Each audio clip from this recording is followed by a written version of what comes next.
தாப்பா, பத்தாங் Padang, ஹில்லீர் Perak மாவட்டங்களில் கடந்த ஒரு வாரத்திற்கு மேலாக வாட்டி எடுக்கும் தண்ணீர் தட்டுப்பாடு அங்குள்ள மக்களை பெரும் அளவில் பாதித்து வருகிறது.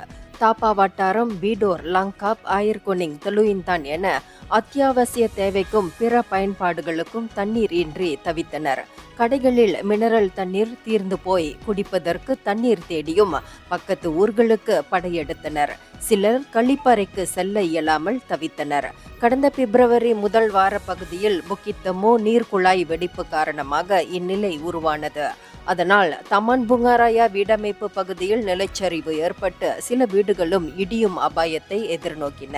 இதனிடையே மக்கள் ஊற்று நீர், ஆற்று நீர், மழை நீரை பயன்படுத்தும் நிலையும் உருவானது. லம்பாக ஆயர் பேராக்கும் அவ்வப்போது வட்டார எல்லை பகுதிகளில் லோரிகள் மூலமாக நீர் வழங்கியது. இதனிடையே பத்தாங் பாடாங் தாப்பா சுற்று வட்டாரங்களில் கடந்த 2 தினங்களாக 70 விழுக்காடு நீர் திறந்துவிடப்பட்டுள்ளது. லம்பாக ஆயர் பேராக் வழங்கிய அறிக்கையின்படி மீண்டும் 14, 15ஆம் தேதிகளில் நீர் நிறுத்தப்படும் என்றும் தொடர்ந்து 2 நாட்களுக்கு நீர் வழங்கப்பட்டு மீண்டும் 2 நாட்களுக்கு அடைக்கப்படும் என்றும் தெரிவிக்கப்பட்டுள்ளது.